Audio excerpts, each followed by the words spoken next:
All right, everybody, welcome to the 10th episode of the Vertical Play Podcast, a Rainbow Six podcast hosted by Iron Mountain. I am joined today by my co-hosts, Dontani Lamb and Cynical. Killem will be joining us shortly, we hope, but he'll be in here. So today, what we're going to be talking about is the invitational event, since we didn't get to talk too much about the event itself, and we'll kind of let that event timeline bleed us into what's going on in esports right now. So this is going to be a very esports focused episode. Don, I believe that you have our first game. We are going to be doing a big focus on a little story that I call the FNATIC Run of Glory. Don.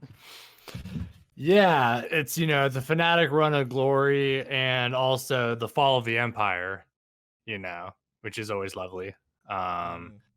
So like preparing for this, I did not, but I recall the events when they occurred. I was hoping to rewatch them. I started at work and then, work happened, but I mean, it was really, I'm not sure if it was so much FNATIC being glorious and amazing or like, the Russians didn't bring the hammer and sickle to the game. Like, I mean, they had their kid gloves on, it looked like. I mean, it was 2 maps. FNATIC won 7-3 on Cafe and 7-5 on Clubhouse. It was definitely the Russians being neutered. It definitely felt like. I don't know. What were your all's thoughts? I didn't really see FNATIC as like these like Kingslayers. It seemed really easy and smooth. I mean, maybe they were just playing that well that like it just looked really easy for them. But at home, that's not the impression I got. Personally, in my opinion, I think people kind of underestimate FNATIC. I think that they really are that good of a team, to be honest with you. What we saw, I think, was FNATIC kind of coming in group stages, but kind of exiting before the before the semifinals actually happened. On Friday, you look at them on Monday versus watching them on Friday, and they were two very different teams. I think that they kind of let it get to their head that they were so far ahead. Hey, Killem's here. Yay! We just started the first map. Okay, cool. Or the first match. So I do think that FNATIC is really that good. I really honestly do. Hold up. Camera's not on. There is something about them as like the Kingslayers, because if you recall, I don't remember which event it was, but they put EG in their place back when EG was actually something to be scary. When they had was that Invitational 2018 that they did that? No, that may have been. It was when they had a sub, EG went right? to the stage then. Yeah, it was when their coach was even playing for them, and they just put them like right in their place. I remember that match better because I recall thinking it was hilarious that they had Ying with the shotgun and they were just going in and just like destroying everyone. Was that Raleigh group stages?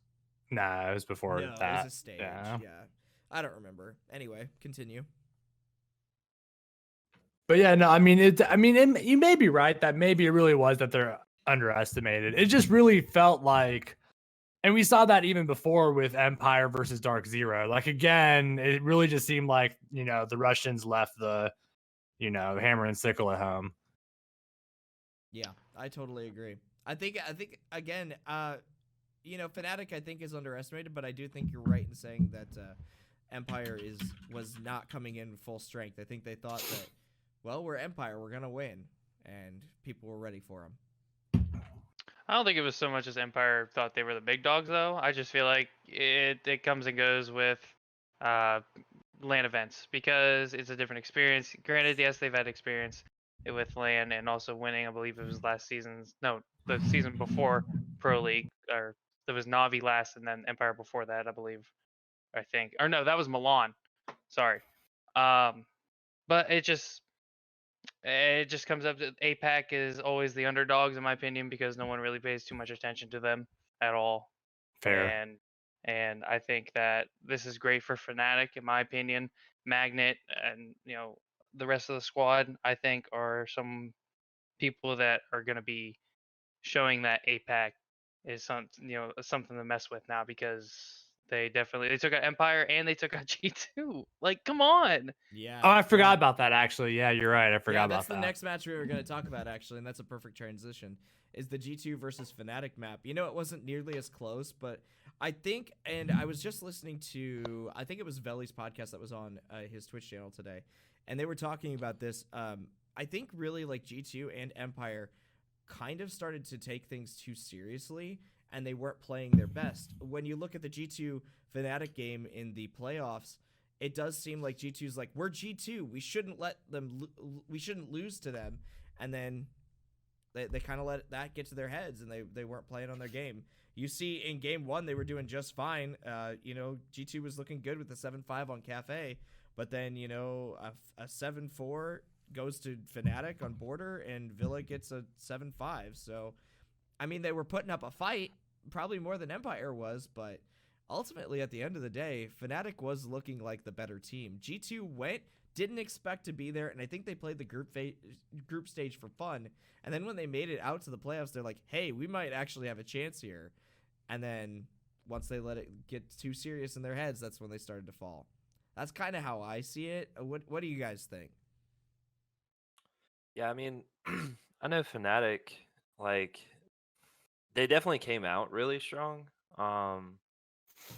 And I think by the time we got to like what was it, the semi-quarter or whatever it I think was they call leading it up to the playoffs for this quarterfinals. event. It's playoffs, quarter, semis, and all that. Yeah. Yeah. When they started really getting into like the meat and potatoes of like the teams that were obviously well put together and doing their homework. Whereas I feel like the wins that they got at the beginning of the whole series was that just off the fact that they're kind of coming in with a chip on their shoulder, and they have some relatively veterans on their team.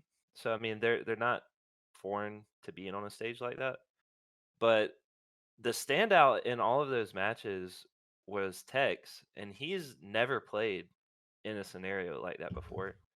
And that was the one thing that kind of stood out to me, is the fact that here they have, pretty much a challenger league player who's coming from, not that big of a challenger team, and he's the one that's out fragging everybody on the team, like all the veterans on their team. And when it gets down to BDS and some of these other like really good teams, you know, whenever he wasn't performing, they didn't perform. And I think that was kind of what ended up showing in the end, is that they didn't really have any strategy going into it. They were kind of just coming hot off the heels of, Tex kind of pulling them along and backpacking, for the majority of the matches. And then It's funny once he got shut down, like nobody was there to kind of pick up the pace. It's funny you say that, because Tex, like, you watch him in group stages and you watch him as they beat G2 and Empire. He's clearly the most excited out of all of them. Oh, He yeah, was jumping up and down and screaming, and I mean, he was so much fun to watch on the camera. He was so excited because you're right, like he didn't come in for much, and I think Right. And really that's to what I'm be able saying. to- Like once he got shut down, like a player like that, like, yeah, like when you're on the stage and you're winning big against these big teams, like it feels fucking good. But as soon as you get shut down in the fashion that they got shut down in those two Mhm. matches after that, like you saw him, it was crickets. It was just crickets on their side of Yeah. the game. So I think that's a I mean, fantastic transition, actually, to take you into the Fnatic versus BDS map. Right. Or the match, Yeah. So I sorry. mean, and that's kind of like what I was alluding to. Like BDS, I kind of picked them from the get go. I'm like, if anything, Shaiko is going to carry them pretty much all the way through to the semifinals. Like I Taking saw that that from the BDS get takes go. it meme, right? Yeah. I saw that happening from the get go. Like there really wasn't a team other than BDS in Europe for sure that was put together the way that they were, where they have an extremely standout player that can absolutely backpack against any team, doesn't matter who they are. And then they also have a composition of really good players that can pick up the slack whenever he's not whenever he gets like capped like off the rip or something, because that does tend to happen. Like teams have said before that they specifically try to take out Shiko, off the rip to eliminate him and kind of like get the edge on their favor.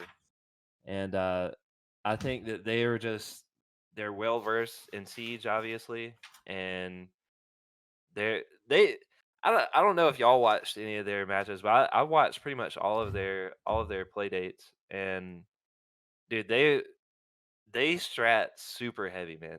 They strat super heavy, and it's almost to a fault because they do kind of tend to do this thing that European teams do, where they do one thing really good, and they're always going to do that thing. Kind of, like what Empire is known for is like they're always going to Yeah. do this, and everybody knows that they're going to do this. And but I mean, just going through all of their games, they knew what they were doing. Like they never lost confidence in what they were doing. And when they went up against Fnatic, they obviously did their homework, and they knew the pressure points that where Fnatic looked weak. And right off the rip from the first map, they destroyed them 7-0 on what was it, Cafe, destroyed them 7-0. Renshiro literally didn't die the entire match. Oh, Shiko got an ace by literally moving in a radius of 5 feet, and I mean they just absolutely demolished them. Then they go to map 2, and Fnatic finally starts getting a little steam by the end of the map, but I mean it's just not enough. Like by that time, BDS has already established that they're gonna win, and they know every move that Fnatic is gonna make, and that's kind of my point in what I was leading into. Like Fnatic, they look good, but they didn't have any strat at all. Like they had no strategy at all. Every time they attacked, every time they defended, as soon as whatever they're doing didn't work, they just fell apart, and they had little to no, you know, uh, kind of fluidity throughout any of the matches, and I think that's what ended up, taking them out. Off And the then top of your head, does anybody know if Fnatic has a coach or analyst? Now I'm kind of curious. It's They have a coach. Coach is They got Rizzle. Drizzle. yeah, Or Yeah. Drizzle, Okay, yeah. Okay. Drizzle, yeah. Nice big old beard. Oh, wait, no. Ah, Sorry. Curly hair. I don't think he's got a beard anymore. I think he shaved it.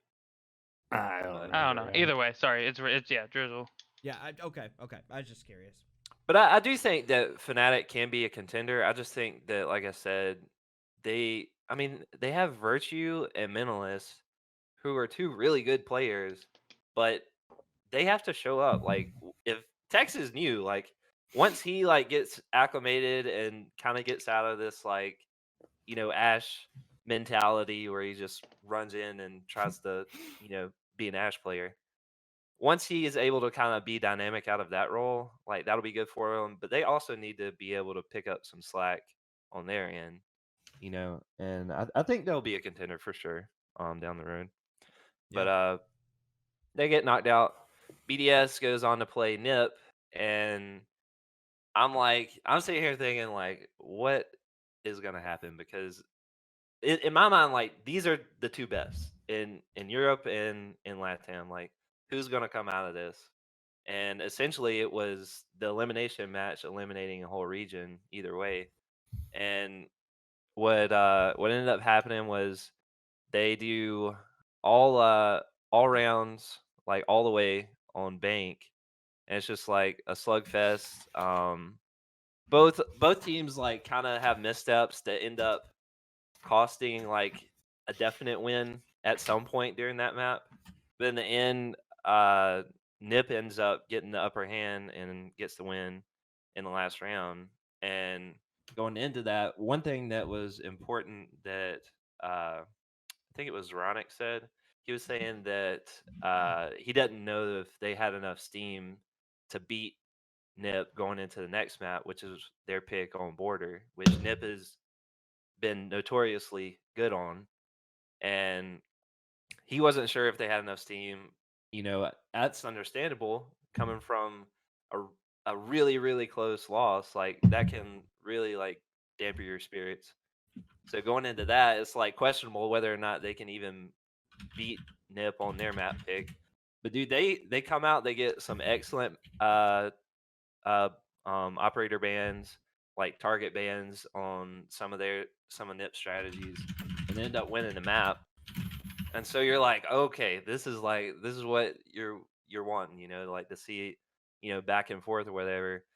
And then by the time they get to the last map, it's just like it starts this like landslide going towards Nip about halfway through the matchup, and ultimately ends up going their way just because Pino wakes the fuck up. And like, I've never seen somebody play like that kid. Like, he's incredible. Mm-hmm.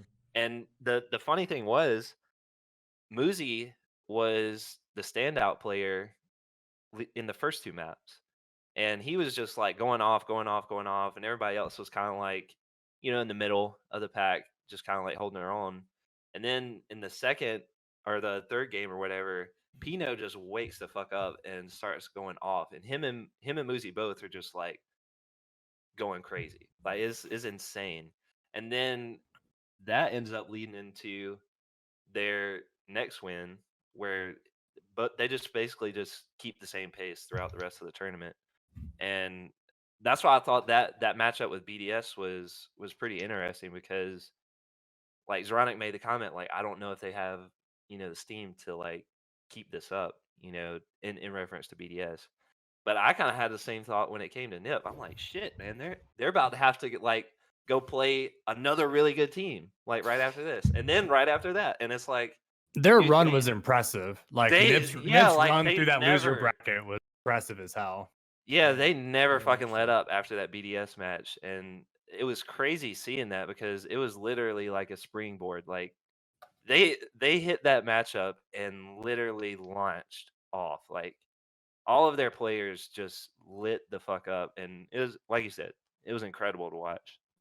So my question to you is, are we seeing a shift away from EU, do you think, from this invitational? Or do you think that maybe Oh, for EU wasn't sure. prepared? Yeah, Or for sure. Like, I think we kind of alluded to this in past podcasts.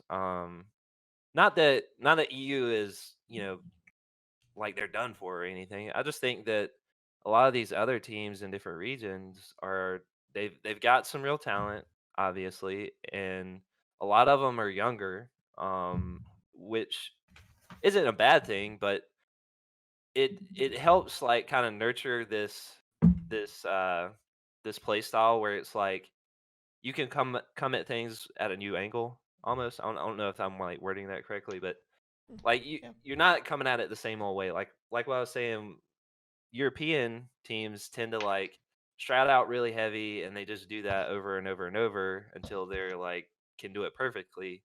But when it comes down to it, it's like, what happens when you can't do that perfectly? What happens when they target ban you? What happens when they intentionally try to kill your top fragger, aka Shaiko? Like, what do you do to adjust to that stuff? And I think that's what ended up knocking all the European teams out, is they, at the end of the day, they weren't flexible enough.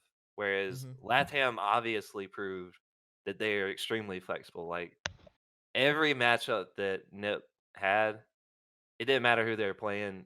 They knew how to bend to basically circumvent anything that they were doing. And on top of that, man, talk about drone work. Like, literally, I've never seen a team drone like they do. Like, they literally dismantled entire strategies and plays just by droning. Like, I think I can't remember, one of the announcers talked about how teams would say whenever you play against a LATAM team that you I would remember. get I know what you're droned. gonna say. Yeah, Yeah, you would get droned, and then immediately somebody was on your ass, and you had no idea where you got shot from. And like a chokehold.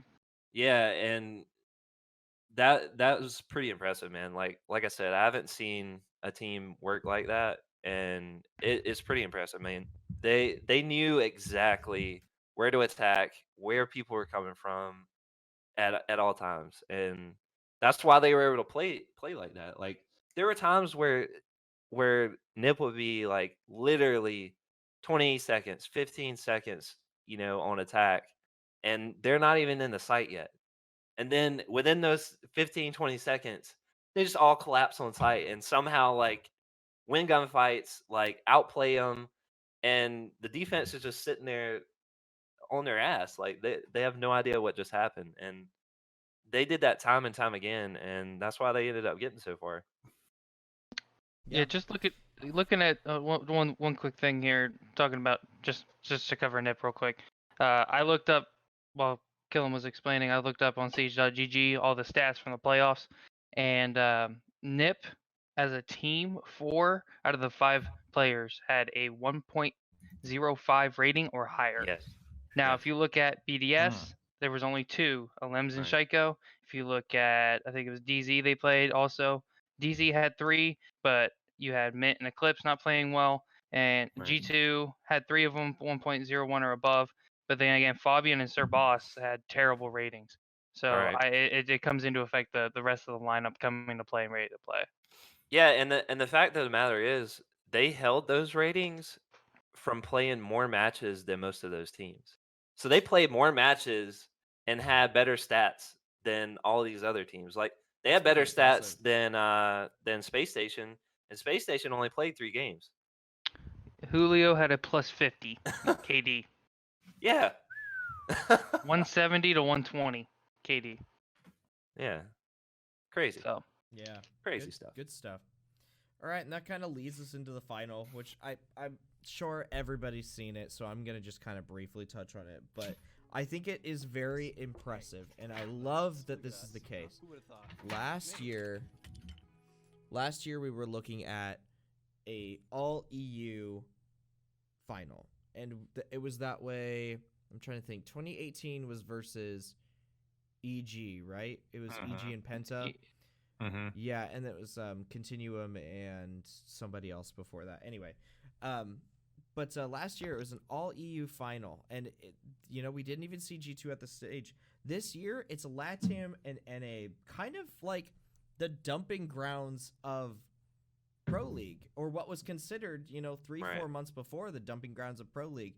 So I think it's really something to say that things are changing, things are shuffling. Yeah. Siege is getting more competitive. You can't just rely on a common strat between everybody, I think that we're getting to see that Siege is more and more competitive, I think is the way to put it. Yeah. I also just want to say, with the loser bracket system that they decided to go with, I do not think that Space Station would have been able to pull away with the win without that extra unless map. They got the number 1 I do not seed. think and I think I don't necessarily say that in a way that I don't think that the map should be there, or that they shouldn't have had that option. I think they definitely should have got a significant advantage, and giving them a map is a perfectly fine choice. They definitely should have had an advantage because they did a full winner's bracket run.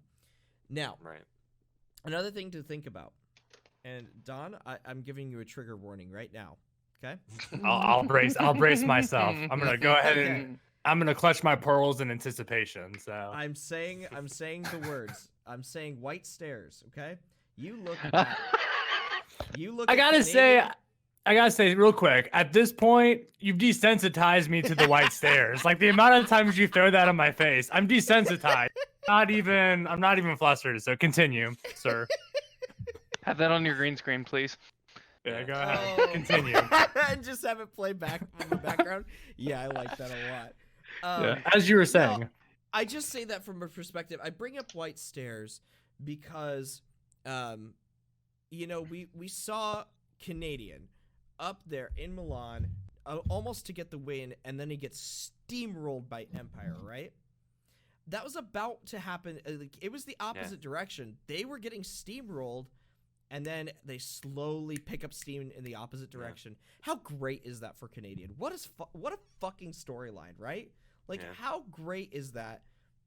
And for somebody who's tried so hard, and especially over this last year, breaking away from the team that he's been with for over 2 years and making those moves, I'm so happy for Canadian. I think if there's anything that I'm happy for as far as storylines go from this, it's I'm happy for Canadian. I'm glad that he's winning. I'm glad that he found a team that he can actually vibe with. I think at one time he did with EG, but I just don't think that's the case now. And I think that's a cool storyline. I think that's awesome. Well, and like what you're saying, like last year's storyline was pretty dull and flat, and this year's storyline, especially with the Canadian storyline, like that was definitely like a big focal point. Like he's in Montreal, he's in like his country, like they have all these space station gaming fans in the audience, and I think the other storyline is also just as important and also just as riveting. Like you literally have like 10 people cheering all like trying to out cheer the Yeah. entire arena for Nip the entire time. Like their whole run through the losers bracket. Like they're over there like Vamos Nip, like or whatever what Vamos That- Ninja. yeah. That's what Vamos they call ninjas. yeah, Yeah. they just kept yelling that over and over. And I'm like, dude, like honestly, by the grand final, dude, like I didn't even know who I wanted to win because I literally just watched Nip like just steamroll everybody that they just went up against in the most incredible display of siege like that I've seen in a long time. And I'm just like, I don't know who I want to win. Like you got these 10 people Mhm. over here that literally traveled to the other side of the world to come watch their region compete in the invitational. And then on the other side you've got Canadian who's like had this like comeback story of a century, and I'm like, I don't know who I want to win. And like what you're saying, when they finally started getting traction, I think the one thing to note is like it wasn't just Canadian all of a sudden like woke up and started winning, or it wasn't just one player in particular that started picking up steam. It was that the entire team, like the entire roster of Space Station, they all collectively like put their fucking bootstraps on and were like, we're gonna come back, guys. We're gonna win this. Like, and obviously, like Canadians, like his support and like morale boosting and stuff, like has something to do with that. But I'm just saying, I don't know if Space Station would have been able to pull it back if only one or two players were like, all right, I'm going in. Like Mhm. literally the entire team was like, all right, guys, we got this. Like we're gonna do this. And you saw that like every single one of them, like they all had an impact that ended up leading to the win. And dude, I'm just saying like Nips, like that whole like saga leading up to that, like that was incredible, man. Like they literally did not stop. Like they did not hold up. And it took Space Station like respecting them, to finally be able to beat them.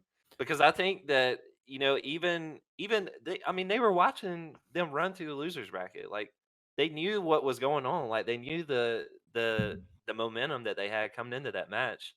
And you know those first couple maps, like the entire time, like you could tell that they were not respecting what Nip was bringing to the table, and it took them finally like picking up the pieces and saying, "Look, guys, we still got this. We're still in this."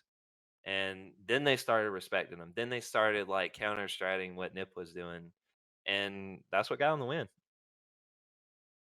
Yeah, I totally agree. And I think that no one should be looking at this and be like, "Oh, I can't believe Nip didn't win." Like Nip had a great run, and Yeah. they should be very, very proud. Oh, of It yeah. it could have been anybody, man. Like it literally could have been. And Yeah. there we could probably go back and pick apart the last match and find one place here where like so and so could have did this and changed the outcome. Like that's literally what it came down to. And Yeah. like the storyline, like Canadian winning and everything, like that was great. Like I think anybody would have been satisfied with either team winning at that point. Like both teams I wanted it literally to be proved North why they. America. I would have been Right, upset right, if it right. was. If Right, it wasn't yeah. North America, I would have been upset. But 3 years. I know, Right. right? 3 years since Right. the NA won a Invitational. I think I would have been okay with it from a regional perspective, with Nip winning and being the first LATAM team to take away something like on that caliber. Yeah. But also, like, it's such a personal story for Canadian, and Right. like as much as it's cool that NA is winning again, I think I really view this as more of a personal story with his win and everything. So what happens at the major? Does Nip come and sweep everybody? Maybe. No, Maybe. You don't think so? no, You don't think because so? things change by the month, the day, Yeah. the week. Everything That's true. changes. I think it's just Well, the EU flow. rosters especially. And we'll get into that. Don't you Yeah, worry. We're getting into that. All It's right. on the I think that's a good agenda. transition. We're going to let Sin take away. He kind of wanted to go over TSM in general over the course of the event. So go ahead.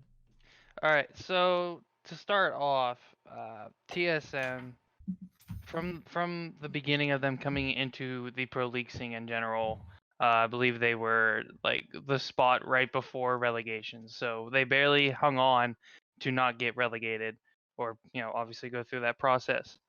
And within a matter of one season, they flip it around and they're the top team in NA halfway through the season, with the hype train of that coming into the invitational. Um, Definitely, it was awesome to see them plus uh, DZ and SSG both all three make it to the playoffs. Rec, on the other hand, a little disappointing.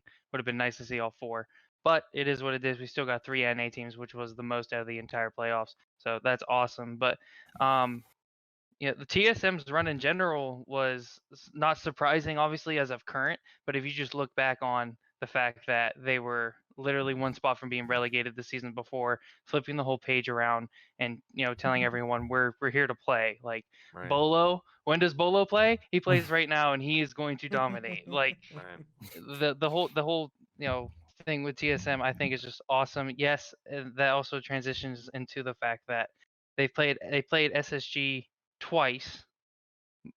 They were better the second time around, almost winning it, and that potentially going into the number one spot in the finals. But obviously that didn't happen. And then, obviously that I think that loss to SSG the second time around definitely That took got a 'em. hard hit, Yeah. because you saw it the next morning when they played Nip. And don't get me wrong, They weren't there. Nip was, yeah, they weren't mentally, they were not there at all. And don't get me wrong, Nip was also on a killing spree of anyone in that lower bracket. But with the hype of TSM, I thought, okay, maybe they still have a chance, because they made it to the semifinals in the upper bracket. But no, they literally had their tail between their legs the entire time, and it was kind of Well, upsetting, to be honest. Well, I think the kind of cool thing that I noted about it was even in the loss to Nip, the one player that was still seemingly trying and putting up like you know, uh, a decent score Effort. was Bolo, and I think when he first came in, like he kind of really got a lot of hate. Not hate, but just like he got a lot of scrutiny just because it's like, oh, it's this, knucklehead kid that's Knucklehead like a Young YouTuber. whippersnapper. Yeah, like this YouTuber who puts out like these stupid, like crazy flicks. He's probably like playing against bronze players and shit. And like, like, oh, like he's never gonna do that good in Pro League. Like he's never gonna be able to do the things that he does like in his videos in Pro League. And then like when he comes in, like he's obviously, it took him a while to kind of get accustomed to Pro League and like playing in a pro scene, playing against these players that are just on a whole nother level. And I think seeing that, even in that last matchup, like Bolo he's not the fragger for TSM. Like Mm-mm. he's not the fragger on their It's team. Achieved and Merc. Right. If not at And Geo. best, yeah. right. And I'm like, those two guys, I mean, they didn't show up at all in the NIP game. And Bolo's just out here like he's winning, 1v4s, like he's winning, like he's going up against two people at the same time winning gunfights. And all the while, like Merc and Achieved like Merc didn't do anything like through any of the games. I think he ended up having the worst rating. Like I think he had a worse rating than Pojo. No, he Which didn't. he didn't. I'm looking at it right now. You said Merc, right? Yeah, Yeah, he had a 1.01. Pojo had a 0.89. yeah. Well, that's what I'm saying. Like Pojo's usually their like bottom rating guy just because he's like He's just support support. hard bridge. Yeah. Yeah. But I'm like the fact that Bolo's coming out here, even when his team's down, like even when they're, not performing, they're not there, he's still trying. And I thought that was cool. Like it really showed me like look, Bolo, like, say what you will about him, but the kid is young, and the fact that he's coming out here, like proving everybody wrong, like I think that's great. And that's like what I was saying about these other teams that have young players, like Pino and Muzi, like they're pretty much Bolo, just LATAM, and they're coming out here and like they're proving that they're not fucking around, like and I think it's a shift in the whole trend that we're seeing in Siege. Like you got these kids that are really talented out here, and they're wanting to show out. And that kind of leads into I'm gonna lead it into the next topic of Killem. You brought it up, was the trade deadline. I believe the deadline finished yesterday, if I could be I think wrong. you're right. I think Yes, you're right. Yeah. You are So correct. yesterday was the last day that teams could drop and add players to the rosters, and so there is a lot to talk about here, gentlemen. So we're gonna get right into it. And the whole TSM part was the first thing I saw was their coach Bagel. He got dropped immediately, like right after the invitational. They So put him in the toaster. you They you put him in the literally, toaster. bro. You get third place at the invitational and still win a hefty amount of money for your organization. And Mm. the tweet that he tweeted out was more so that they didn't have the same view or something, which I just don't understand at all. But what are your guys' thoughts on them dropping him right away? There I must think be it's stuff behind the nuts. scene that we're not Yeah. seeing, right? I Yeah. mean, right? Like I would think Has so. to I feel like that's the 100%. only thing. And honestly, I don't attribute TSM's like what you're talking about earlier, like TSM's kind of rise this season. I don't really attribute that to Bagel.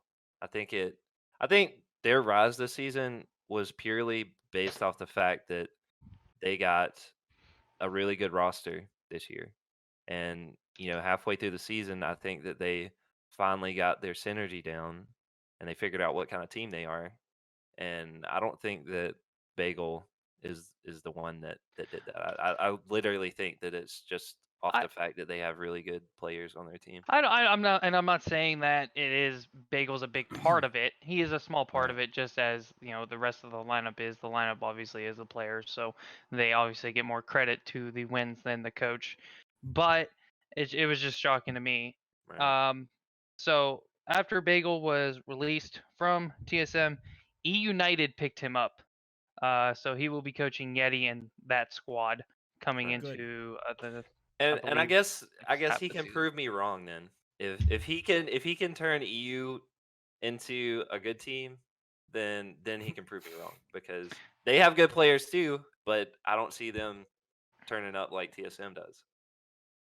I agree. So I am just gonna read off the rest of the trades that have happened to my knowledge, and then we can talk about that briefly, and then I'm gonna go into some rumors because we all love juicy rumors. So, reciprocity. They dropped Nyx and Retro, and in the process picked up Biologic, who was on, I believe it was PogChamp, going through Challenger League because I actually played him. If he was going through Challenger League, and then there's the whole Challenger League issue going on right now, but we're not even gonna get into that. And they also picked up Slash Hug. Then we have Luminosity picking up Jarvis, so a player that was also on TSM that got dropped way back and now is back in the scene. Tempo Storm picking up Mark, that was originally on Reciprocity. Right. That's it for NA that I have. For EU, we have Penta, basically kind of doing a whole house cleanup going on. I know they have Enemy left. I'm not too sure of the rest of the lineup, but it's majorly new. They dropped Blas and Sir Boss. Navi dropped Citizen and Pi. You have Secret picking up Eunice. He's officially back in the scene for I don't know how many times he's back. And then to round it off, G2 officially confirmed they dropped apparently Sir Boss because they obviously had him for the invitational. Dropped him, dropped Cryan. So those are the confirmed things. However, the rumors obviously cannot be totally true if the deadline was yesterday. So, but there's still talk. So thoughts on the moves? Which one stuck out to you the most? I'm not gonna get Citizen, into it. anybody? Well, Citizen's not confirmed. We'll get into that one next. But one thing I want to say is I don't really want to get into it too much with what I've seen, but I do think it's a little unfair that Bio wasn't able to play anymore, and he's put out the reason and stuff, and I kind of get it from an optics standpoint, but I think it really was unfair to him. So I'm really glad to see him back in Pro League. I think he was a really good player. Yeah.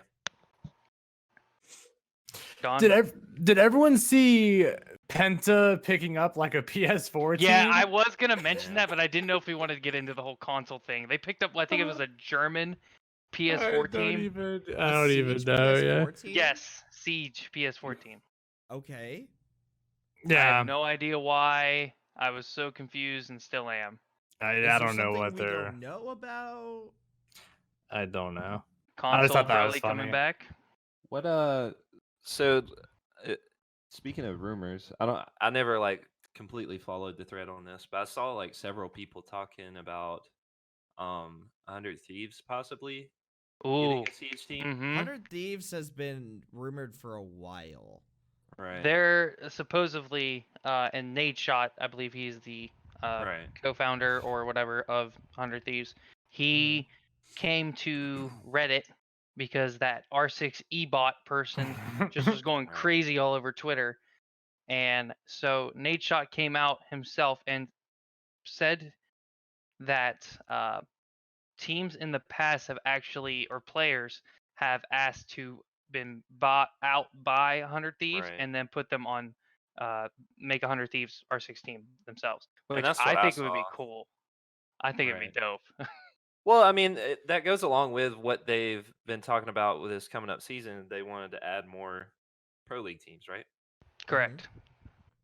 So, I mean, Love that's to kind see of why 100 when I Thieves saw team. that, I'm like, that kind of makes sense.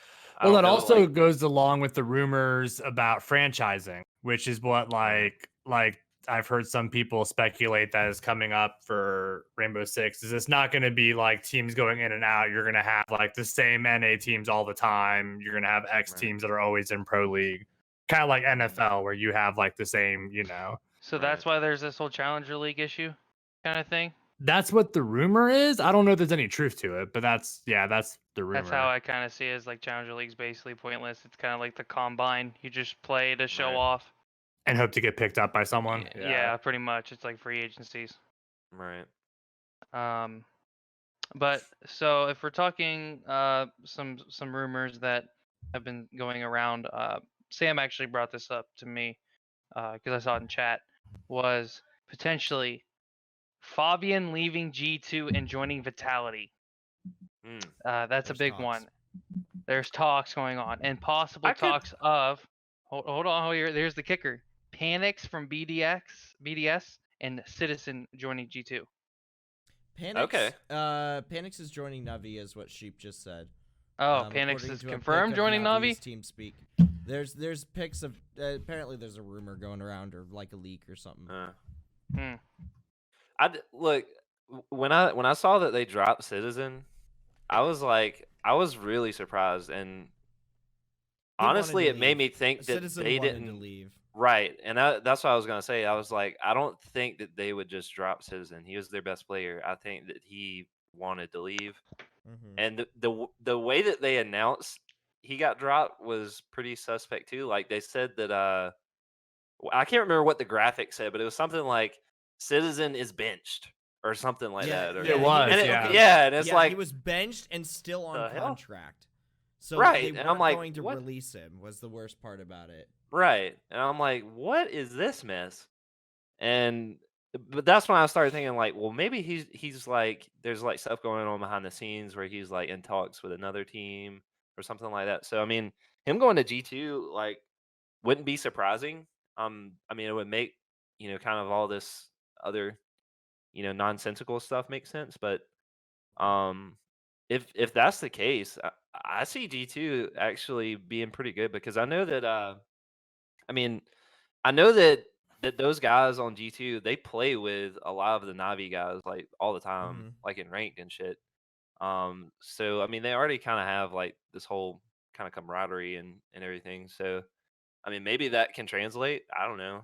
I mean, I know Pingo plays with like Junis and obviously He still plays Pi. at Goga also. Yeah, Still. Pi, Goga, like all those Yeah, guys. So, just to confirm, it does say Citizen is benched. I just looked it up. Yeah, it's weird. yeah.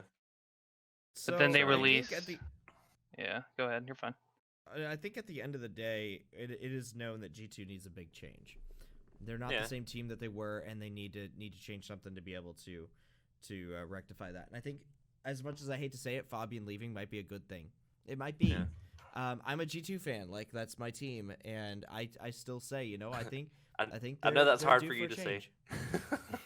I know that's hard for you to Actually, say. it's really not. It's really not. Like, I want what's best for a team, and I don't want to see any. And even teams I don't necessarily like, I still don't necessarily want to see them like suffer in the way that G2 has, Right. where it's like clearly something is not right, and they're trying to hold on to what they used to know, and it's not working. And I hate to see teams act like I want to see the best games possible. And if I'm so G2's just going to confused. continue to go in the direction they're going, they're not giving their best, you know? And they Yeah. need to do Yeah. something to change the team. So one thing I wanted to say on the franchise system, potentially, is that is a little concerning. I hope that they know what they're doing when it comes to franchising, because clearly Overwatch League and clearly COD World League do not know what they're doing. Yeah. 45 million for a slot is insane. If you didn't, okay, the fact that they missed out on getting 100 Thieves into COD World League blows Well, my mind. You said 40 mil. It is. 40 it's crazy. 40 Do you to know what the- 65 mil. Do you know what the entry for COD is? That's what it was. 45 That's to what- 65 mil. Call of Duty? I swear it was like 100 mil. I think there were some spots that were like upwards of Like 100 mil. big money. Yeah. Either way, it's crazy, right? I mean, Yeah, it's Big way money. too much. I'm Way just too much. glad that we I'm- have the best team. Whoop, whoop. I'm fine. Okay, I understand that Atlanta phase is good. Dude, they are Um, crazy good. Holy they're shit, man. Look, I don't fantastic, even watch actually. COD League, but I like kept up with neither. them this year, and I'm like, holy fuck, these guys! Like, this is like no competition. Yeah, I do like. I'm okay with a franchise system. I actually think it's good for the viewers because it's less confusing. But also, at the end of the day, I hope they know what they're doing. I hope that they don't just go and be like, all right, these franchise spots are going to be, even for Siege, I think 3 to 5 mil is too much. You know, I think if they said like, okay, each franchise spot's about 1 to 2 mil, you get locked to a city, that's okay. I understand that. But if we're starting to talk upwards of 3 to 5 to 10 mil, that's too much. Honestly, I think they should just continue what they have set up for this year. I think they should continue that for another 2 years or so and see, because honestly, like they need to grow the esports of Siege a lot more before I think that franchising should even be a thing. Because at this point, like, I mean, granted, okay, like this last Invitational was like the most viewed in like Siege event in history or whatever, and like the setup like at the venue and everything was like really good, like very professional, like pretty much no hiccups. Like, were there any matches where they had to reset? yeah, there was like There only were? like one. There's like one or two rehosts, I think, if I recall Right. correctly. Because I Yeah. did notice that it was like It was pretty seamless. it seemed to like run a lot better than past events. They had like videos queued up, so if you go back and watch, anytime they in the middle of a match they did like a team video, like get to know the team. That was when they were having technical difficulties. It happened a Okay. couple times, but it wasn't Well, I much. mean, like that's- it was that's good that really they, seamless. like, Right. That's good that they prepared for things like that, you know. But the point that I'm trying to make is like I think that they need to like keep fleshing out the whole esports of Siege a little bit more before we start franchising teams, I agree. because I would, honestly it doesn't make sense at this point. Like you're saying, like at max a team franchise would be like 3 mil, whereas you've got Call of Duty over here charging like 100 mil for a slot.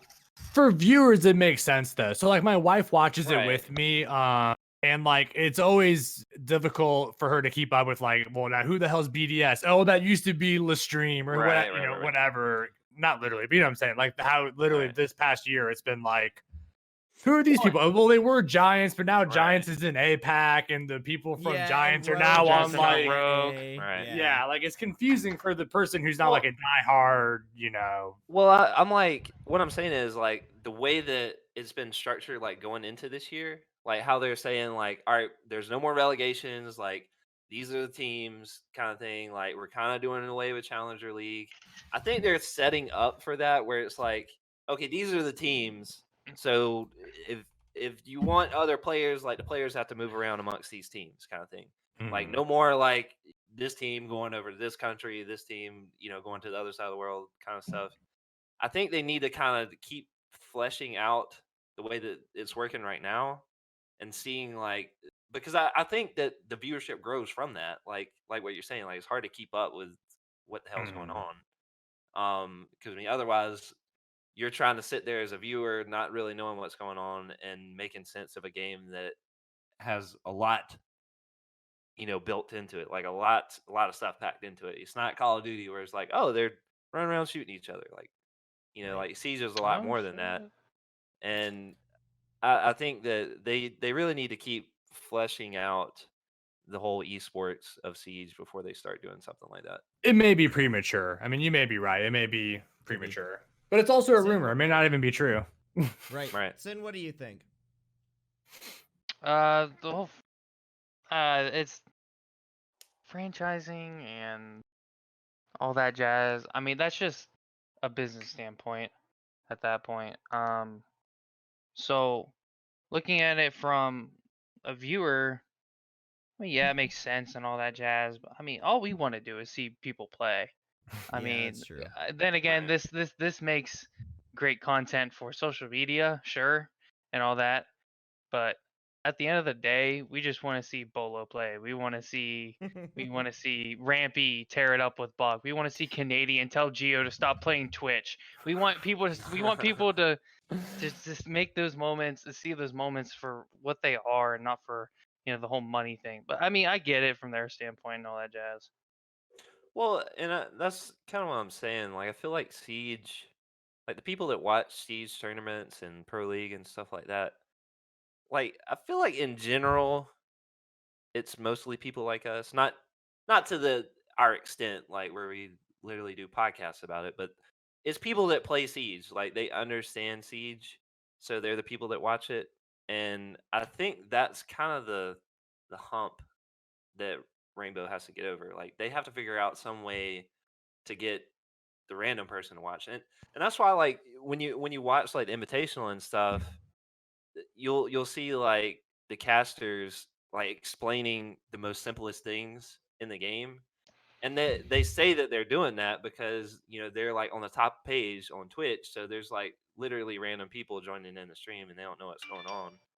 And I think that's good that they do that, that they're like acknowledging the fact that, all right, we have this kind of primetime slot and you've got people joining in the stream that have never seen Siege before, or at least like sat down and watched Siege, like they know of the game maybe. But I think that's good that they do that. But I don't know. I feel like franchising doesn't really clarify anything to a new viewer of Siege.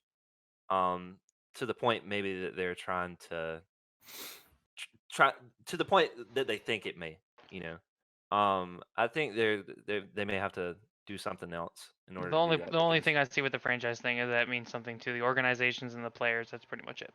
right. Yeah. Right. So I think this is the most important question. I don't know about you all, but I'm itching to go frag out. Who here wants to go? Who here wants to go play some Yeah, Siege? exactly. Like I don't know about you all, but I'm Facts. itching to Yeah, frag I'm out ready too. now. Yeah, bro, I'm ready to I think freaking we're get gonna called a wrap up here, hacker. guys. Do we have anything else you guys want to leave out on any final thoughts? Nah, I'm good. Alright. Next week, new season. Hey, Oh, I guess potentially- they haven't announced, but No, there maybe? was a what's it called? Core Ross, I think, is his YouTube Yeah. channel. He said Yeah, his that was his prediction is the prediction. Tuesday, the March 10th. He's usually Right. pretty. So that's close. next Well, Tuesday then, If right? you Right. think test servers, I believe it was like I forget how long ago it was. Maybe it was It's last 3 weeks. invitational. They said 3 weeks. So after Yeah. 3 weeks, just assume it's that Tuesday. Yeah. Sweet. Okay. Well, we will be back on track this week. for the podcast, and then I will be out for the next 2 weeks just to kind of let you guys know what's going on. Besides that, we will be back on Saturday, so we'll see y'all then. Bye. All right. Peace.